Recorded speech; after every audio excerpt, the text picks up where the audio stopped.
is setting a resilient routine, which is a bit of a strange one. But I wanted to start off by sharing this quote. I've shared it in quite a few presentations over the past 12 months, just because it really struck a chord with me.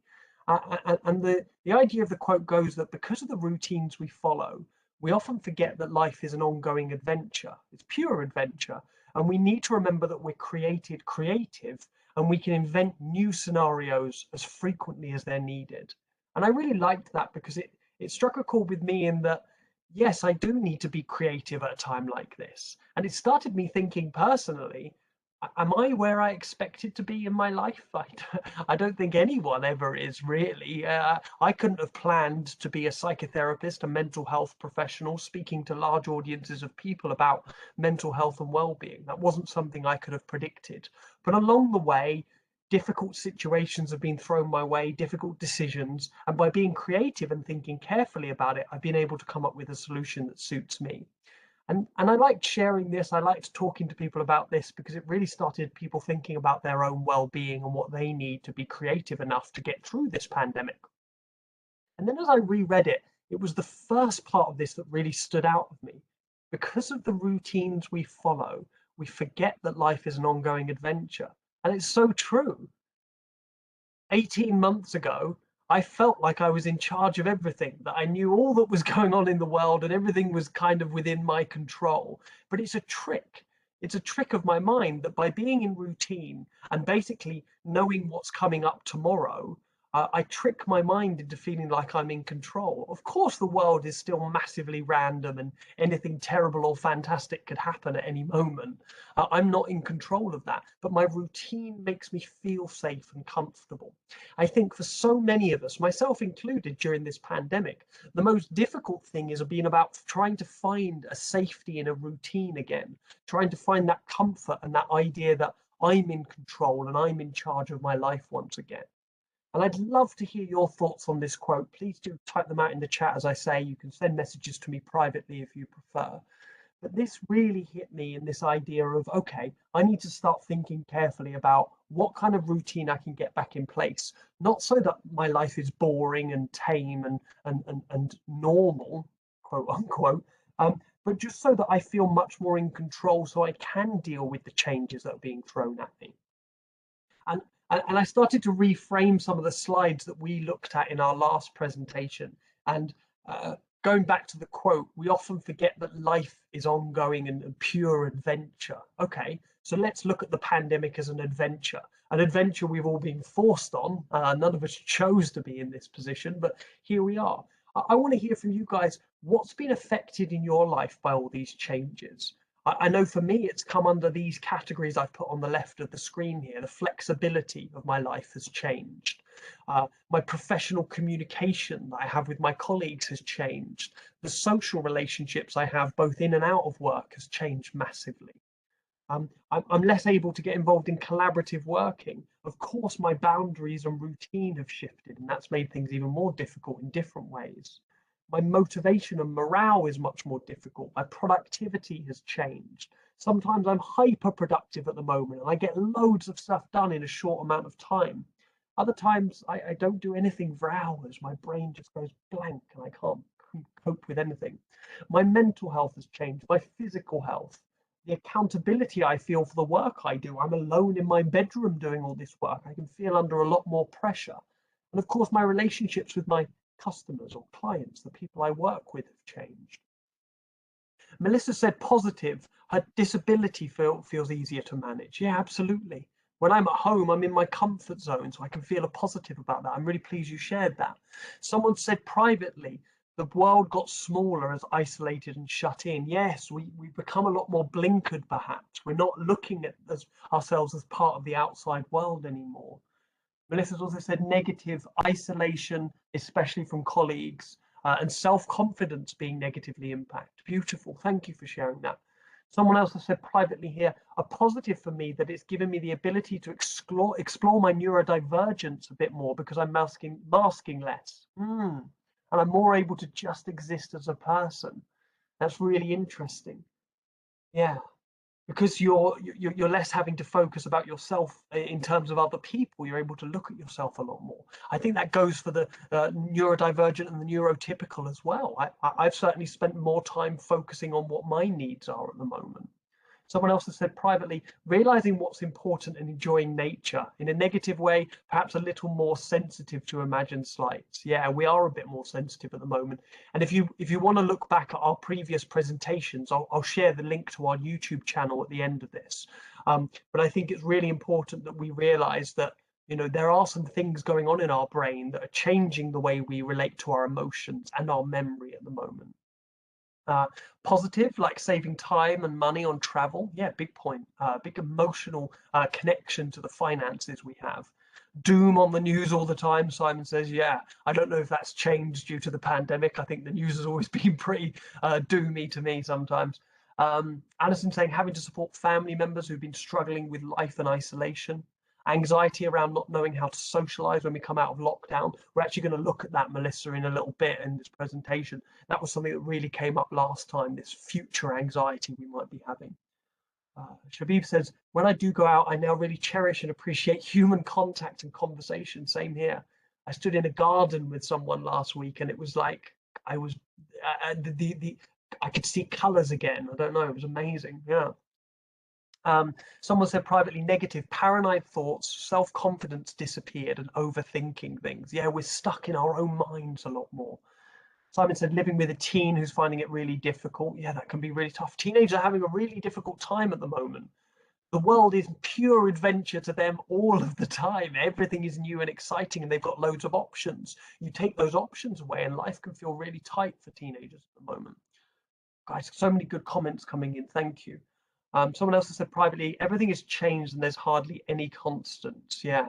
And that's what we're going to be looking at here is what constants can we start bringing back into our lives? What power do we have to bring those constants in? And I want to shift the conversation if I can. I can see some comments I haven't got to, but I won't be able to get to them all. What do you think at the moment in response to these questions? How in control of your day do you feel? What are the biggest changes affecting you? That's some things that some people have been talking about here. How do you feel about these changes? And where and how can you share your feelings? So often we rely on our social circle and the people around us immediately to share those thoughts and feelings. And with that ability limited, things can feel really difficult. And do we have the power we need? And if we do have the power we need, are we using it correctly? Liz has said a negative lack of hugs, never to be taken for granted. Absolutely. I really miss hugging people. I'm not one of life's massive huggers either. Appreciating being let out as I'm out after this in my friend's hot tub for a kebab, all outside. Wow, that's an interesting combination, kebab and hot tub, but I like it. Go with it. Whatever you feel you need, go for it.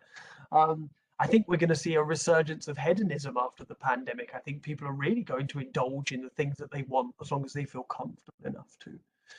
Jafria says, because I can connect to people across the world, I've always felt how this is affecting the globe and we're not alone in this. I think that's a really important thing, having that global view of things at the moment.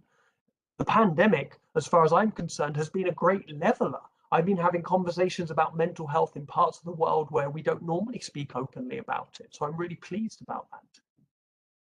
Kimberly says, as long as I drink 2 litres of water, something I'm in control of, the day can feel a little easier. And it's amazing how minimal that seems. Kimberly, I'm so pleased you share that, because sometimes our brain gets stuck on, we need to do something big, we need to do something massive, we need huge change, we need a different life. When sometimes it can just be something that we are doing for ourselves that physically we know is helping us. It's just putting us a little bit back in control of our brain and our body and our emotions. And yeah, it's a reminder every time I'm going to take some now. Every time I take a sip of that, I'm reminding my body that I'm looking after it, but I'm also sending important messages to my brain that I know how to look after myself. And it's so easy at the moment to fall into some unhealthy forms of isolation. I've done it, I don't know, if I'm being really kind to myself, 3 or so weeks this past year. If I'm being really honest, 5 or 6 weeks, I've just not seen anyone, not wanted to speak to anyone, not engaged in conversation, not been looking after myself, not been eating well, drinking water. I've probably been turning to alcohol more than I should. Things like that have been really easy to slip into. But it's also really easy to slip out of those things if we start caring for ourselves. So I'm pleased you shared that, Kimberly. Thank you.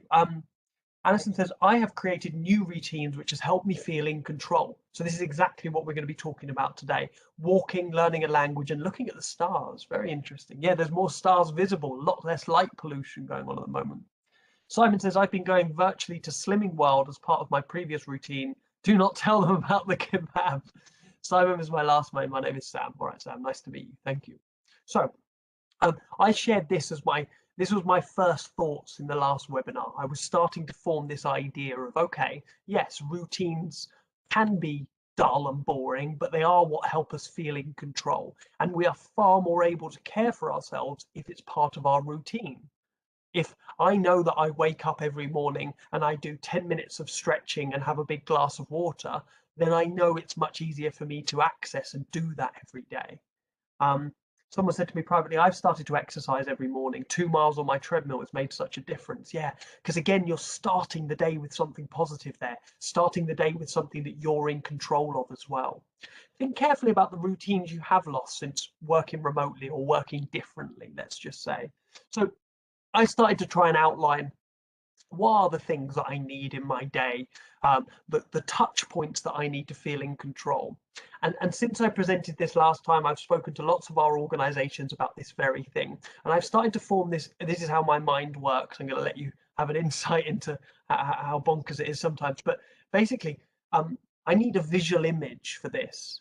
I can't, this is a boring looking slide and I've made it just about as exciting as I can. It's just words on a piece of paper. So if you want to create the image with me, close your eyes and listen along, because this has really helped me. You know, when you see those really fancy holiday brochures and they're advertising these little houses that you can rent that are right out in the sea, they're on the beach on stilts and you've got your own bit of water in your own space. That's what I'm trying to create with myself with a routine, right? A solid place where I'm in control, it's peaceful, it's calm, and I'm relaxed because I'm in charge. To be able to do that, I need to put some really solid pillars in the earth. I want to be flexible because I want to sit there and enjoy myself and do whatever's available. So I want these pillars to be there to hold me up. If I have a start time to the day, an end time to the day, regular scheduled breaks, eating meals and exercise, the more of these things I put in solidly, the more creative and flexible I can be around that actually. And so I want you to start thinking about creating that foundation for yourself, having a start time. And by the way, when I'm talking about this, I mean literally putting it in your diary. I know it might look weird to other people. I don't mind at the moment. I don't mind if I look strange to other people. Hopefully they see it and they think, oh, what a good idea. I can do that too. But I want a thing in my diary that says this is when I'm starting work today. I want something saying when I'm ending. I want regular scheduled breaks in my diary. I want my meals, some breaks so I can eat and rest and relax, and then some time for exercise, either early in the day or later, whatever suits you best. Probably hear the yelps and hollows outside. There's a car park out here where loads of people are doing their exercise these days, and it's really nice to hear and see. So yeah, the reason I share all of these is you don't need to have all of them every single day. But the more of these pillars we have, the more flexible we can be, right? If I've got a good start time, I've got some breaks and some meals and some exercise, then if all of a sudden I need to work late this evening, I'm only removing one of the pillars. But what if I had none of these things? What if I just got out of bed, maybe didn't even shower, put on yesterday's clothes, sat in front of my computer, started working, forgot to have lunch because I'm stressed and all that adrenaline means I'm not hungry. And then I get to 5 o'clock and someone says, oh, Harry, I need you to do a bit of extra work today. God, that's going to feel like a challenge. That's going to feel like a hill to get over. That's why I want to put these things in place. If you take one thing away from this presentation, however boring this slide looks, it's this one. The more of these certainties we have in the day, the more flexible I think we're able to be. I'm not someone who's known massively for my original thought. I'll be honest, what I do for a lot of these presentations is research a lot and think a little bit and put my own spin on things. But this is something that I think we really should be paying attention to. The more resilient, the more routine we have, the more resilient we can be. Other people are making comments. Going for a walk before work over the past year has helped me stay in a routine. Yeah, even if it's just one thing in our routine to start the day, at least we're starting the day with ourselves in charge. Yeah, someone else saying a walk before work. Someone else saying privately, "Oh my God, you just described my day." Ah, well, hopefully you were responding to me describing the resilient day with lots of nice solid posts in there and not the unresilient one. Simon saying, oh, sorry, not Simon, Sam saying, "I'm not good on breaks when I'm working. I did go for a walk around the block today, so I got outside." Okay, so you're not good at it, yet you still did it. So you did something that's hard for yourself. So remember to cherish that and celebrate yourself. I find it really hard to motivate myself to do paperwork and pay bills and stuff like that. So whenever I've done those things, I should feel extra good about it rather than just relief because I've done what I should. Oh no, it was the unresilient one. Well, hopefully we can start today with some more resilient tools. Someone else saying privately, "I've just implemented these sort of strategies after feeling like I was on the verge of burnout. It feels so much better after only a week. I wish I could use you as a case study." That's exactly what I'm talking about here. This is for preventing burnout. I have spoken. Something's happened in the past month where people really are on their last reserves of energy. I'm not sure what it is in the air. I think it might be that spring's coming and people are just pushing through. I think it might be the 1 year anniversary of the pandemic starting, people starting to think things a bit more future focused. But I've certainly heard a lot more people really close to burnout, people that I'm really concerned about. So if you could start putting these in, this shows that just after a week, really, you can start to feel the positive effects. I'm so pleased. Keep at it. Rebecca says, "Having something nice to look forward to after work, a bike ride or a nice meal." Yeah, really important. Someone else is saying privately, "Bit of a luxury, but I have different rooms to break up the different parts of the day. Office for work, bedroom for break, living room for after work, etc. When I'm in a different room, it helps me to mentally switch between the different parts of the day." You're absolutely right. I think it's really important that even if we've only got one room, we work on one side of the sofa and relax on the other side of it. Giving ourselves that physical space reminds our brain that we're in charge. I mean, look, I have a small flat in London. Things aren't perfect. My bed is right here. Things people are crammed into small spaces. I have to shut out this beautiful, radiant sunshine just so that I'm able to see people and people are able to see me. So things aren't perfect, but think about the things that you can modify to make it better for you. Thanks for sharing those things. Liz said, "I found it really hard to implement a routine with homeschooling and working." Absolutely. If you're homeschooling and working, you're doing three jobs. You're doing your job, you're being a parent, and you're being a teacher. That is a huge amount of responsibility. Start with just one. Start with just one part of your routine. 10 minutes for yourself in the morning to do a bit of stretching or take a walk or whatever you can do just to start the day with you. Because I think that's the best way of starting to address this and attack it.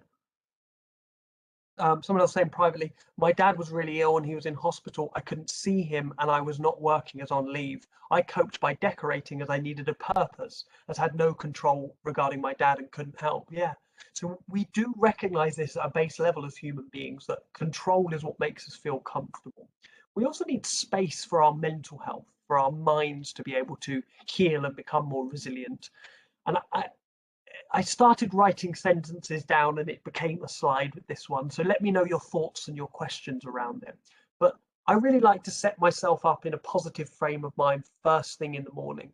Do something that helps me gain clarity on my situation before I get dragged into my busy day. Even if it's just 10 minutes doing a little bit of exercise, that way I can't be reading emails, I can't be starting to work, I can't be in a meeting. Just something where I'm spending time alone with my thoughts, because that helps me realize what my needs are. And yeah, you all might think I'm a bit strange for doing it, but when I notice that there's something going round and round in my head, I say it out loud. I say it out loud while I'm doing morning stretches or a bit of exercise, because I need to hear it more than anyone else does. It's my communication to myself. That's the space I'm giving myself. That way I'm healthily venting my negative feelings, my worries, my stresses, my anxieties, because I know if I can get them out of my system, I can do something about it. If I keep them in here, they're in this just negative thought-led feedback loop that I can't get myself out of. I'm not designed for that. So I speak them out loud, and then they're on a plate in front of me. I have to do something about it then. Even if the thing I do about it is just thinking, all right, I can't control that. I've got to let it go.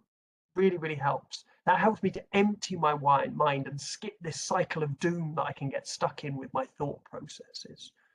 Let me know in the chat if you're feeling this, if you've been in that kind of ruminating mindset. We're going to look at a little bit later at some of the more mental traps as well that we can get stuck in. Someone else saying privately, I find it hard as my daughter is here most of the time and I cannot vent. If I'm unhappy or upset, it really affects her. Absolutely. And sometimes we don't want to vent to the people closest to us. That's why it's really good that we reach out to friends, colleagues, peers, your employee assistance program like CiC. Even if you just want to ring us up and say, look, I've just got a few things to get off my chest, but I've got no one at home I can talk to about it. We want to have those calls with you. We want to be speaking to you once every couple of weeks like this, rather than waiting until you're really at burnout and then you're at too much of an extreme stage for us to be able to help anyway. Shabib says, having a session like this and hearing views of like-minded people is a relief to know we're all on the same boat. Thank you, Harry. Thank you, everyone. Yeah, my thanks go out to all of you that continue to come to these sessions and continue to share your experience. It helps everyone listening to hear other people's experience. Absolutely. We are so desperate for community at the moment. We're so desperate for being around other people. I think being around other people and spending time talking about mental health is a really positive way to spend an hour. Someone else saying privately, I put a plant in front of my computer screen to hide it at the end of each day. Beautiful. As I'm working in my living room, so I can't physically move very far away from it. That's such a great idea. I've got a few plants around me, actually. I might start doing that. That's a good one. I learned so much from these presentations. I pick up all my tips from here. Someone else saying privately, definitely have missed the random glass of wine after work with a colleague. Absolutely. Because do you know why it's not random? It's happening when you need it or when they need it. That's why those things feel random. It's because, oh, I suddenly have a need to spend some time with someone. I arranged to spend time with someone. Why did we stop doing that just because the pandemic started? Why did we stop listening to our needs? And I know why. I think it's because human beings are very good at blaming ourselves. I have been the problem of this pandemic for myself many times over the past year. It's been my fault. I didn't do enough. I didn't make enough changes. I'm really good at doing that, and all of us are as well. Perhaps I'm feeling lonely and I haven't spoken to some of my friends in a long time. The first thing I'll do is I'll blame myself. I'll think there's something wrong with me and that's why my friends don't want to speak with me. It's not true. Just things have changed. I've definitely missed the random glass of wine after work. You don't realize how much just venting about work makes a difference. After one Zoom catch up with a work friend, I felt better than I had in weeks. Brilliant. Put those things in your diary, schedule them as well. Someone else saying, Sam again, I miss the drive to see my patients as it was time to think. Yeah, many people are missing their commute. That was this space that they had for their mental health. Absolutely. Someone else said privately, I've started using a journaling app to record positive things that happen in a day. I find it quite easy to focus on the negative otherwise, and writing things down mean that on bad days I can look at it and go, oh, nice things have still been happening. Yeah, that's a big part of this for some people, journaling. And look, after this, because you've all signed up with your email address, I'll send round a copy of the slides. Come back to this one and have a look about how you might write down some answers to some of these things. And then rest. Moving on. Rest is the most natural way in the world of lifting your mood. Animals do it, and we used to as human beings. Before we created these modern busy lives, we used to rest more often. Don't forget that if you're missing out on the mental positivity that you're used to, it might just be because you're exhausted. It might just be because you're not giving your brain that space. Like I said, I've been in this self-imposed unhealthy isolation. I've sat at my computer for work all day and then just gone and sat and watched TV all evening. That's not giving any space for me to be with my thoughts. It's not resilient. It's not thoughtful. And then finally, how do you make sense of it all? I don't think we can ignore the fact that human beings love to see the bigger picture. We love looking at the wider world and trying to decide what our place is in it. When problems feel so big like that, can you break them down to size? And I really recommend journaling to help you do that. Just writing down some of your thoughts, even if you can't say them out loud, is a real good start. I also wanted to address some of this thought, this anxiety. Mm, It's Anxiety is hidden in so many of the buzzwords we use today. Burnout has to include anxiety. Um, Worry is anxiety. The future involves anxiety. Resilience involves preventing anxiety. Routine means having set things so I don't experience so much anxiety. In fact, all of what we're talking about here is managing the levels of anxiety we feel. I'm not talking about physically making yourself safer, getting a good mask and washing your hands. You're all doing that anyway, hopefully. I'm talking about dealing with the mental anxiety. And it's because of the uncertain situations we're in. And it's also common that we'll be feeling anxious about the next steps and the future. Human beings' minds are beautiful, wonderful modern things, but at the same time, they're old, ancient animal things. And those parts of our brain are always fighting with and against each other. So sometimes what we do, especially when things are uncertain in the present, is we start thinking, what's coming next? We start projecting ahead into the future and trying to predict what's around the corner. And the problem is our modern brain's doing that probably in a bit of an uncontrolled, irrational way. And then our animal brain in the present is panicking as if this terrible thing we've imagined is just about to happen. I know I've felt this when I've started to imagine going back to the office. I start to imagine all the bad things that can happen. And then my body in the present, my heart starts racing. I haven't moved.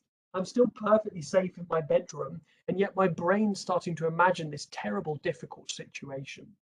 So what I try and do as much as possible when I notice myself catastrophizing is bring myself back to the present. Something simple like a breathing exercise. And by breathing exercise, I just mean counting my breaths. Try it when you're feeling anxious. Try it now if you like. Just breathe in through your nose, nice and slow. Hold it for a second at the top, and then out through your mouth. Then back in through your nose. We're on breath number 2. Hold it, and then out through your mouth. And even just a couple of breaths like that brings me back to the present. My dumb animal brain isn't worrying about the future anymore. It's back aware of me and where I am. And suddenly I can see everything again. And I'm not clouded by this future worry. And I can see that I'm physically safe. My animal brain doesn't need to panic. And then what I like to do is I like to speak out loud the worries that I had while I was catastrophizing. And I will tell you those worries that I had while I was just catastrophizing. As I was pretending to do it, my brain started to catastrophize. And I started thinking, what if I've forgotten to press record on this session? Oh my goodness. What if I've forgotten to press record? We won't have anything to upload to our YouTube channel. If we don't have anything to upload to our YouTube channel, I'm going to get fired. And if I get fired, my partner's going to leave me. And if they leave me, then I'm dead. And all of a sudden, my animal brain is dealing with a situation that feels like life or death, just because I'm worrying, have I clicked a button or not? And that's an extreme example, but it's what our brain does. It does this uncontrolled, irrational, negative thought. It's the same reason everyone rushed out to the supermarkets to fist fight over toilet paper at the start of the pandemic. We like to feel in control, but sometimes we panic about the future. So that breathing exercise is my savior at the moment. When my anxious brain is taking over, I just come back to the present, count something that I'm in charge of, and it quiets that damn animal brain. Someone has said privately here, my spare room was converted to my office and my gym. Going to the gym was my coping mechanism, so it being taken away from me really messed with my mental health. Yeah, same here. To change the atmosphere from office to gym, I bought a disco ball that lights the room up. It's really lifted my mood and separates the same office space to my gym space. Everyone needs a disco ball. I agree. Everyone needs something that they can turn a switch on that reminds them that they're in charge of their space. There's been a big trend recently for these sunset lamps. I've seen thousands of Instagram influencers using them. They just make a big circular sunset on your wall or something like that. And there's a big school of thought around chromotherapy and different colors and lights making us feel better. I also think if I own a lamp that's supposed to make me feel better, when I switch it on, I'm already feeling better because I'm saying I'm taking an action that's going to make me feel better. That's what our brain needs a lot of the time. So if it's a disco ball, if it's a fan, if it's opening your curtains, if it's packing your laptop away at the end of the day and putting it in a cupboard, it's something to put us back in charge. And I love it. Thank you for that. Someone else has shared meditation, 5 minutes. YouTube is a good source. YouTube is a fantastic source of free resources because sometimes when I pay for a resource, I feel obligated to use it. And maybe I don't like the person's voice or I don't get on with the style of presentation. This is why I like putting these videos on YouTube. Some people will find it that really like my style of presentation. Other people will find it and think, who's this guy? I hate him. I don't like it at all. And they'll move on and find someone else. So go and have a look at meditation and mindfulness and just even breathing practices that you can see on YouTube. You're guaranteed to find one that hits you right. And then finally, we can also be anxious about resuming our social norms, about going back to being around people again. And a lot of that, again, is that future anxiety. A lot of it is that catastrophizing. I don't know what the future is going to look like yet. And that's the scariest part. If you asked me that in 2019 and said, what is the office space going to look like next year? I'd say probably the same, maybe a bit more color, something like that. I wouldn't have guessed that there would be all of these massive changes going on. So it's really important we realize that the scariest part is that we don't know, but also that you're allowed to be scared. Take it easy with yourself. You're allowed to take things slowly. Just because everyone loudly is talking about, I can't wait to be back at the pub again, doesn't mean you immediately need to be back there with them. Doesn't mean that you might not want to take a walk to the pub and then come home first. I don't know why I'm using pub. I guess that's the thing I'm looking forward to. Take a walk to the cafe and then walk back again. Take a walk to your friend's house and then come back again. Stand outside with them for a few more weeks. Take it at your own pace. None of your friends or family members will want to force you to do anything before you're ready. And if your organization is starting to talk about changes and coming back to the office, that's their job. It's their job to plan it. But if there's things that are worrying you, it's your right to feedback and let them know about it. They're not going to be able to accommodate everyone, but they should be able to give you the power to be in charge of yourself. He said, lots of my friends are booking festivals in the late summer. I can't even fathom being surrounded by so many people. I know. It's scary. But in fact, some Dutch researchers over the last couple of weeks have just done a really important bit of research around how they can run outdoor festivals again with people all together, as long as there's good enough testing. And actually what they saw, even amongst the most anxious people, was people snapping straight back into how things were very, very quickly. That gave me a lot of hope for thinking, okay, I might feel anxious about the idea of it, but let me judge how I feel about it actually when I get there. Yeah, obviously don't go booking really expensive things that you might not enjoy or take part in. But like I say, small steps. Walk to the thing that you might want to take part in and then come back again. You might want to do this with the gym. You might want to just take a walk to the gym, have a look, see how it looks inside. If you don't feel comfortable enough and you need to turn around and go home, it's your power to do so. We've been told to stay away from people. We've been told it's not safe, so suddenly it's safe. Well, suddenly it's safe enough, I think. It's, I guess, what people are saying. Yeah, I think we have to manage our feelings of safety accordingly, individually. If my friends and family all feel safe getting together and doing something, but I don't, I should feel comfortable enough to let them know that. It's a tough one. This is really tough, but you're allowed to be scared. I also wanted to start making a list of other things to schedule. I've talked about start times, end times, and things like that. Let me know in the chat if there's something that you put in your diary that you don't think anyone else does. Because I'd love to hear these ideas as well. Because I think the more that I have in my diary, the more scheduled and routine my day is at the moment, so I can cope with the uncertainty much better. Conversations. If they're not happening naturally, it's not your fault. With friends, with family members, with colleagues. That person who mentioned in the chat, they had an impromptu date over Zoom with a colleague and just had a chat with them and vented. We need to schedule these things in. They don't happen naturally at the moment because no one's scheduling them in. They literally have to be scheduled. So please do it. Chores. If you're stuck in an untidy home with jobs hanging over you, you think things will feel much more harder and more negative. I know it sounds really counterproductive, but putting it in your diary for the weekend can be a really useful kickstart, especially if you do it early in the day on a Saturday or Sunday, if that's when your weekend is. Creative time needs to be scheduled. I need to schedule myself time away from screens, perhaps outside in nature. A walk without your mobile phone or other distractions is creative. So all of a sudden, your brain is paying attention to all the things you see around you. You're thinking, you're engaging with your own thoughts and feelings rather than working hard or distracting yourself by watching TV or something like that. And then schedule reflection. Look at yourselves now. I like to do this when I'm thinking of myself. I like to put my hands somewhere on my body and think, what am I missing the most? What am I missing out on in my day? What are the things that I really need at the moment? Even just as I said that to you, I know what I need. It's right out there. Look at it. I haven't been outside yet today. Oh gosh, I always disappear when I do that. I haven't been outside yet today. I need to go and do that immediately after this presentation. It might be the same for some of you. For some of you, it might be as simple as a glass of water or a couple of stretches. I've been getting up every now and then to stretch these days, and it really helps me feel good. Not because my body feels fantastic at the moment. It doesn't, I'll be honest with you, but just because I'm doing something for me. And then this reflection bit's really important because the more I focus on what I'm finding difficult, the more my needs become apparent.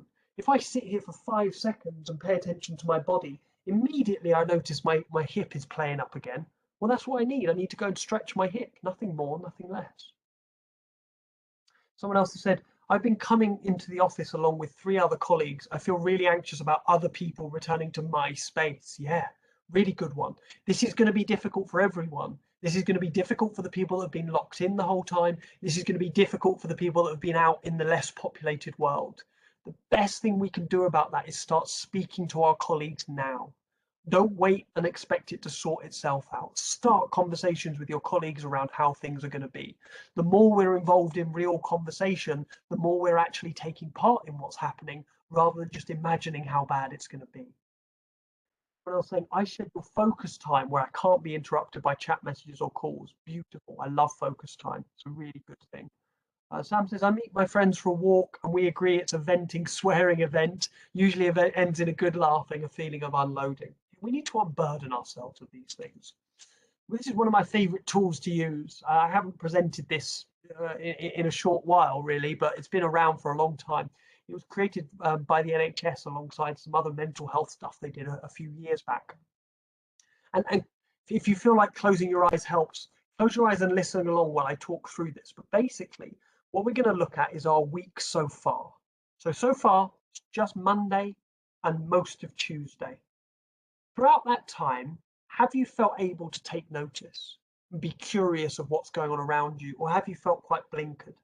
Have you been able to connect with your friends, your family, other people, or have you felt quite alone and insular? Have you been able to keep learning, doing new things, or have you been doing the same stuff over and over again? Have you been able to be active? Again, it doesn't have to be a 90-minute boot camp. It can be 5 minutes dancing around your kitchen, making lunch, moving. Or have you been quite sedentary? Have you been able to give your time and your presence and appreciation to things and other people? Or have you been quite distant from what's going on? As soon as I start thinking about that, just for Monday and Tuesday, I know I need to connect. I haven't spoken to my family much this week. And I really, really need to keep learning. I know I do a lot of learning as part of my job, but I also take learning really seriously personally. It's one of my hobbies is learning new things, and I haven't been doing that for a while. So just by going through this, I've started to focus on my needs personally, and I know what I should spend my energy on for the rest of the week. In any downtime I get, I'm going to try and spend it connecting with people and learning new things. Maybe a bit of being active. I'm always a bit too kind for myself. I'm quite lucky in that I guess stay quite fit and healthy without being very active, but that's going to take a turn for the worse at some point. So I better start looking after myself now. Susan says, I take a walk around the park every lunchtime, earphones in, listening to my favorite radio station really helps. but not so when you realize people are staring at you and you're actually singing out loud behind your mask. That's the great thing about masks. Do what you want in public. No one knows it's you. Sing at the top of your lungs. Which reminds me of that scene. I don't know if any of you have seen Alan Partridge, but he's walking alongside a motorway singing the theme to a Bond movie just at the top of his lungs. Find a space where you can shout, go into the woods and scream, get that energy out of you if it's been boiling up and stacking up for quite a while. If you've got no one to vent with, go and shout at a tree. Trees love it. They love spending time around us, and we love spending time around them too. And then this is a bit of a repetition for those of you that have been to my other presentations, but I want to remind you of these. All of these are mental traps that we can get stuck in at the moment rather than focusing on ourselves. So we can worry about things rather than ourselves. We can get stuck worrying about the things we can't control. I can't control whether my holiday I have booked for June is going to happen or not. So what I should pay attention to is staying well enough so that if I am allowed to go, I feel comfortable going. Rumination, worrying about should I have done this, should I have done that. Speculation on media and social media, switching off from that is really vital at the moment. Unhealthily comparing myself to other people, other countries, other companies, all sorts of unhealthy comparisons go on at the same time. Self-neglect, I should stop giving up on myself. Withdrawing from social contact, losing my independence. Excess, excess is a bit of a trap. If I use alcohol tonight to escape from the stresses of the day, I need more alcohol tomorrow night because I haven't looked after myself. And then just generally burnout from not having good enough boundaries, not having those solid pillars in my day so that I know who I am, where I am, and what I should be doing right now. Because the more time I spend in that uncertainty, the more anxiety I experience. The more anxiety I experience, the more adrenaline, the more cortisol, the more my body just gets burnt and tired out. So that certainty helps us in so many ways. I might actually put my mask on and go out for a sing after this. That sounds like a really good idea. I'm terrible at singing, so I need a big mask. My top tips for well-being: take your break. A break for you. A break from everything. If you're a member of staff and a parent and a teacher at the moment, take a break that's entirely for you, even if it's just 10 minutes. I started writing all these other tips down, and I've got all my other slides for the other tips that I've shared, but this is the biggest one. People aren't taking breaks at the moment. Look at your diary, book a holiday, 2 days off, where you just go and walk around your local area, if nothing. Go and be curious, find new things close to home. We don't have to be going to the other side of the earth to have a holiday. What a holiday is a break from work, first and foremost, and we need that, most of us at the moment. Any more? Any other tips for well-being? Let me know in the chat. Let me know the things that you've found that have been really, really useful for you, because I'm always curious about what other people are up to. I've included a couple of my top well-being tips slides anyway, because I can't resist somehow. I tried to keep them out of here. I'm going to flick through them quickly, but like I said, you'll get a copy of the slides emailed to you afterwards. But yeah, I want to show these anyway, because some people that are here won't have seen the other presentations. So keep learning. I talked about learning new things. It's really important to us. It improves our self-esteem, it keeps us connected, and consistent learning has been shown to prevent depression. Don't set yourself huge, massive tasks. I don't want to learn Arabic in a week, but I might want to start reading a little bit about the Arabic language and how I might go about learning it. Something like that. Start small. Open the book and start a new page. I can see a few people sharing their well-being tips. Keep them coming, put them in the chat, and we'll look at them together at the end. And then finally, kindness and compassion. Caring for myself is not self-indulgence, it's self-preservation, and that is an act of political warfare. I love that quote because even though I don't have any political wars I'm fighting at the moment, I need to have the power to do that when I'm ready to. And a lot of that is the kindness I give to other people, but first and foremost, that charity starts at home. We need to be kind to ourselves. We need to be honest with ourselves and acknowledge what our needs are, and then treat ourselves with kindness by giving ourselves these needs. Give yourself permission to enjoy little things. The world is bad at the moment. There are bad things going on left, right, and center that we can all be very, very aware of. But that doesn't mean we should stop looking after ourselves. The more we look after ourselves, in fact, the better place we are to deal with the bad things in the world. And then finally, my top tips for sleep, of which The one that I will go into detail on is that number 7. If you're stopping and doing a breathing exercise a few times a day to make yourself feel back in control, to remind your dumb animal brain that you're in charge, you're training yourself to breathe better while you sleep. If you breathe better while you sleep better. Nice and simple. Don't forget to practice breathing. We all used to do it. We all used to do it as part of our traditional cultures. We've lost a lot of that, so bring it back. Finally, those of you that do get support from CiC as your employee assistance program, don't forget to check out Well Online. We've got so many great resources on there. We've got a specific page for mental health and COVID-19 and tips for parents and homeschooling and all sorts of stuff on there. You'll also find out all about our other services, our legal advice, financial advice, and stuff like that. You can drop us an email at assist@cicwellbeing.com. But you'll all have your own different telephone numbers to call in our advice line. If you don't know what that is, ask a colleague, ask your manager, ask HR. Someone will be able to provide it to you. If they can't, just email us and ask what the number is and we'll let you know. We have got plenty of time, about 10 minutes for any questions, but I'm going to start looking through your different suggestions for well-being, because I'm always interested in these because they always teach me quite a lot. So, actually, I'm going to start before the well-being thing. Someone said privately, sometimes I'm anxious or worried, but I'm not actually sure why or what is bothering me. And that's sometimes we try and escape anxiousness. We try and escape worry. We try and do something else. Try and engage with the anxiety and the worry. Try and speak to it. Try and say out loud, I'm feeling anxious and worried, and I think it's because X, Y, and Z. And if you can't complete that sentence, it just might mean that you need a bit more time for self-reflection. Someone said privately here, wean ourselves off eBay and Amazon. Yeah, well, that can be a really unhealthy coping strategy. Much like alcohol, we can be, we can get stuck in kind of unhealthy shopping habits too. Yeah. Someone said privately, I've started dressing for work and then switching outfits once I finish. It helps me define boundaries. Beautiful. What a beautiful way of getting one of those certain pillars that I'm in control of. I'm wearing my work outfit. I'm wearing my relaxing outfit. Beautiful. That's interesting. Melissa said open water swimming has sort of replaced indoor swimming. Just a quick dip in cold water is really good for physical and mental health. I don't know why, but out of the blue, I got a desire earlier today. I was doing a bit of checking in with myself. I got a bit of a desire to suddenly do a bit of wild outdoor swimming. So maybe that's a sign that I need to do it. Thank you. Someone else has said privately, learning Tai Chi and salsa. That's good. That's the yin and the yang, right? The chi is the slow and the calm, and the salsa is the energetic and the fiery. Beautiful. Someone else said privately, if I'm tired, I'll just allow myself to stop and go to bed, even if it's 9 p.m. Beautiful.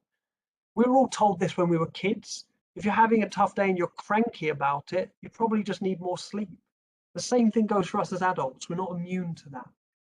My friend told me that walking barefoot on grass really helps, and it does. It's really grounding and takes your mind off things. Easier as the weather improves. I might actually take my shoes off for my walk later. Good idea. Yeah, human beings love being connected to nature. No surprise. We're natural. We're surrounded by unnatural things, but we made them all. We are the natural thing, and being around other natural things is nice for us. Someone else has shared privately, writing down a positive affirmation in the morning and then again in the evening. 3 things that demonstrate that affirmation to reinforce the positive. Beautiful. Melissa says it's 20 degrees and sunny today, so perfect to try open water swimming. Go for it, but be safe. I know. Why are we all inside when this is going on? Please do hit me with your questions. If you've had enough and you've got all that you can from the session, even if it's just to start thinking about getting more of a resilient routine for yourself, I'm really pleased. Thank you to everyone that's got involved and asked questions and made comments. They are much more interesting and important than the things that I've had to say. So if you've got a question, type it out in the chat. If you'd prefer to speak it out loud, just let me know in the chat and I'll invite you to unmute yourself. If you've got to go for it, but I'm sticking around to answer any questions people have. Oh, it's very kind of you to say thanks. Cheers. Nice to see you, Laura. Any questions, anyone? Or any thoughts to share? Oh, Emma says, question for Melissa. Is there a good resource to find out where you can go open water swimming? I will second that question if you know of anywhere. I was just going to Google open water swimming in London and see what weird ponds there were that I could probably get away with swimming in, but that's probably not the best way of doing it. Oh, please. I'm really pleased so many of you are saying thank you. That's very kind of you.